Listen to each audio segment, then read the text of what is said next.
खुदा करे कि मेरी अर्ज़ पाक पे उतरे वो फसल गुल जिसे अंदेशा है ज़वाल ना हो। खुदा करे मेरे हर एक हम वतन के लिए हयात जुर्म ना हो, ज़िंदगी वबाल ना हो। पाकिस्तान की मईशत का भट्टा तो वैसे ही बैठ चुका है और वो जो गिमिक्री करने वाले वो जो जादूगर आए थे इसहाक डार साहब, अब ख़ुद उन्हीं की पार्टी जो है वो पूरे मुल्क को बता रही है कि ये एक झूठे और फजिंग मास्टर जो हैं इस वक्त लोगों को बेवकूफ़ बना रहे हैं। ख़वातीन व हज़रात, मिफ्ता इस्माइल ने कहा कि इसहाक डार ने कोशिश की है जिससे पाकिस्तान को नुकसान होगा। अब उन्होंने कोशिश क्या की है, आपको बताता चलूँ कि आपको याद होगा कि जिस वक्त पीटीआई की हुकूमत थी उससे पहले जब पीटीआई की हुकूमत आई तो ये एक बात बड़ी बबांगे दौहल उन्होंने बताई कि इसहाक डार ने जाली तरीके से डॉलर को कंट्रोल किया हुआ था। और एग्जैक्टली ऐसा ही अभी वापस आने के बाद भी उन्होंने ये किया हुआ था कि डॉलर का एक ई कैपिंग की हुई थी और डॉलर का एक रेट फिक्स किया हुआ था। उससे हो ये रहा था कि जो ब्लैक मार्केट है वहाँ पे डॉलर जो है बहुत महंगे दामों फ़रोख्त हो रहा था और यही वजह थी कि यहाँ से पाकिस्तान से चूँकि ऑफिशियल रेट कम था तो डॉलर जो है वो अफ़गानिस्तान जो है वो स्मगल हो रहा था। आपने वीडियोज़ भी देखी होंगी कि गुटखे के पैकेट्स में भी डॉलर जो है वो पाकिस्तान से बाहर जा रहा था और पाकिस्तान में डॉलर की कमी होती जा रही थी जिससे हमारी मईशत को जो है वो बड़ा धचका पहुंचता जा रहा था। अब किया क्या है अरस्तू साहब ने, और अरस्तू उनको मैंने नहीं कहा, शेख रशीद ने कहा कि 200 का डॉलर देने वाले अरस्तू ने डॉलर 250 करने की इजाज़त दे दी है। अब इजाज़त दे दी है से मुराद ये है कि उन्होंने वो ई कैपिंग हटा दी जिससे डॉलर जो है वो 19 रुपये 11 पैसे महंगा होकर 250 रुपये पे ट्रेड हो रहा है और ओपन मार्केट में इस वक्त डॉलर जो है वो 255 रुपये का, जबकि ग्रे मार्केट में इस वक्त डॉलर की कीमत जो है वो 270 रुपये है। और ख़वातीन व हज़रात, मईशत का जो है वो जैसे मैंने पहले कहा कि हालात जो हैं वो दिन ब दिन गड़बड़ होते जा रहे हैं और इकोनॉमिकली बहुत सारे यूनिट्स जो हैं वो बंद हो रहे हैं, बेरोज़गारी जो है वो बढ़ती जा रही है और ये एक ऐसा सच है कि जिसको हम झुटला नहीं सकते।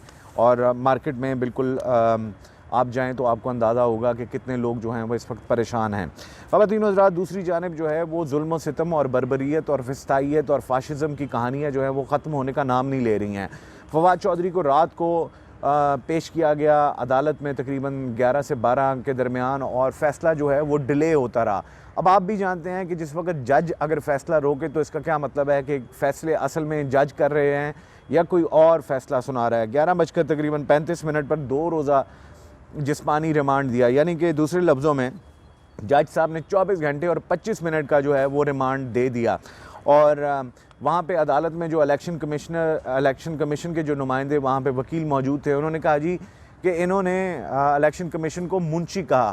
ख़वातीन व हज़रात, अगर आप पाकिस्तान मुस्लिम लीग नून की पुरानी फ़ाइल्स उठा के देखें तो आपको उनका हर रहनुमा, उनका हर लीडर जो है वो एक तो तनकीद करना होता है, जिस भोंडे तरीके से उन्होंने तनकीद की, लेकिन चूँकि इस वक्त NRO मिल चुका हुआ है तो इस वक्त वो पवित्र शीट्स जो है वो जिसको जो मर्ज़ी कहते रहें लेकिन उन पे जो है वो किसी किस्म की कार्रवाई जो है वो नहीं हो सकती।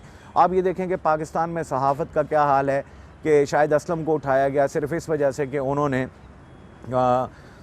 FBR से वो लिस्टें निकलवाईं जिसमें कुछ ताकतवर तरीन लोगों के असासाजात जो हैं वो दिखाए गए। उसके अलावा अम्माद यूसुफ को अभी भी अदालतों में धक्के खाने पड़ रहे हैं और ख़बरें ये हैं कि आने वाले दिनों में क्रैकडाउन में शायद इजाफ़ा भी होने वाला है। सियासी महाज पर आज भी परवेज़ इलाही ने प्रेस कॉन्फ्रेंस की और उन्होंने कहा कि वो इमरान खान के साथ खड़े हैं। और दूसरी तरफ बहुत जैसे आपने पीर हसनात साहब को देखा, उन्होंने पाकिस्तान तहरीक इंसाफ में शमूलियत इख्तियार की। इसी तरह तलाल चौधरी के हल्के से भी जो है वो नून लीग की एक बड़ी विकेट गिर गई है।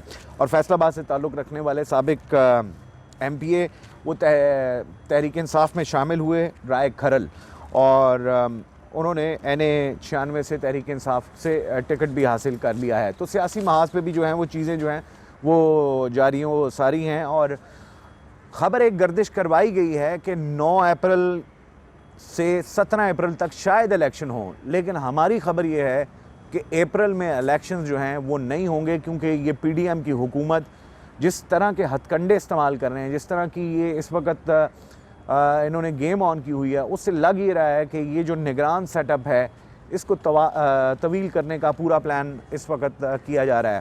ख़वातीन व हज़रात, इमरान खान ने कल पूरी कौम को एक मतलब फिर अपने ख़िताब में कहा कि अब फ़ैसला कुन मोड़ है, आपको डिसाइड करना है कि आप हक़ के साथ खड़े हैं।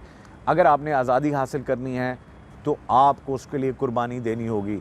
हमारी दुआ ये है कि पाकिस्तान जो है, अल्लाह ताला पाकिस्तान को कायम और दायम रखे। और ये जो लगता यूँ है कि पाकिस्तान की तारीख़ का मुश्किल तरीन वक्त है, और हमारी दुआ है कि अल्लाह ताला पाकिस्तान को इस मुश्किल तरीन वक्त से आसानी से निकाले। ख़वातीन हज़रात, इजाज़त दीजिएगा। अल्लाह हाफ़िज़।